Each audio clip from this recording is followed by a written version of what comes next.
Name DK Metcalf, it seems everyone has some sort of something to say, some sort of opinion. It's not hard to have an opinion on the Seahawks wideout.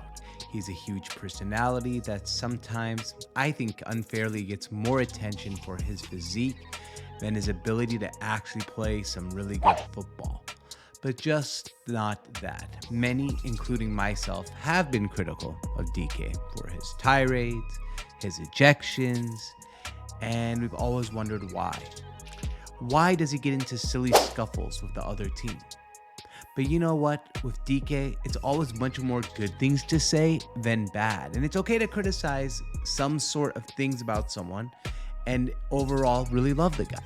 His ability has made him the fifth highest paid wide receiver in the NFL for a reason. And against the Eagles, he made some huge plays down the stretch, which led the Seahawks to a win. Here's why I think DK Metcalf was an unsung hero for the Seahawks against the Eagles. What's up, everyone? George on Tap here, part of a Sports on Tap Seattle. If you like this channel, make sure you hit that like and subscribe button quickly. Now let's get to it. So 4 things I think DK did down the stretch there that just amplified the ability to win the football game, the way the team overall just resonated around him. Let's start off with the 2 literally insane and remarkable catches he made at the end of the game. Both were acrobatic, both were hard to make. They almost defied logic how damn good those 2 catches were.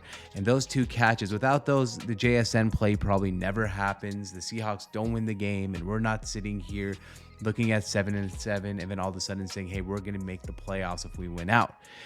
I think DK might have saved the season with those 2 catches.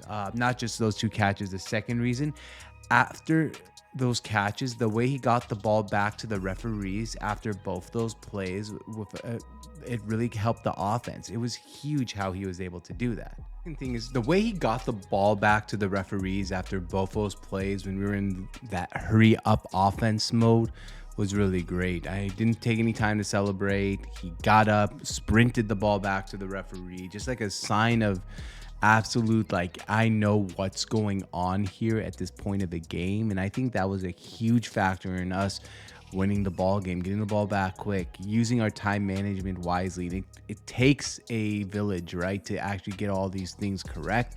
And DK Metcalf really did help with his decision making there, doing that right. Number 3 was no penalties, despite kind of a frustrating game for him. I mean, most of the first half and up until basically the last drive of the game, he was not a factor in the passing game. He wasn't getting the ball. And usually we've seen DK either get frustrated at the opponents, the referee, the coaching staff, or teammates when that happens. We've seen it in the past, but this time there was nothing in any sort of way to that matter. So I think, to me, that just showed a lot of maturity in growing up after that San Francisco game where, you know, I felt like everything just went, even though it wasn't his fault. I mean, Fred Warner, it's a very dirty play. And last but not least, his celebration afterwards showed just how much he cared and how happy he was for his teammates. He seemed ecstatic for Drew Lock and JSN on that last play. And you've probably already seen, if you're a Seahawk fan watching this, you probably saw the viral clip going around the internet of him celebrating and Pete Carroll celebrating after the JSN catch. And that just kind of goes and shows exactly what kind of person DK Metcalf is, and really why he was just the X factor in this game. And I feel so happy that we got the win, and so happy for DK. But I do also think that he needs a little bit more credit where credit's due. There is, like I said at the beginning of this, a reason he's the 5th highest paid receiver in the NFL. If you got to the end of the video, please smash that like button. We'd really appreciate it. This is the Sports on Tap Seattle, and we'll see you guys next time.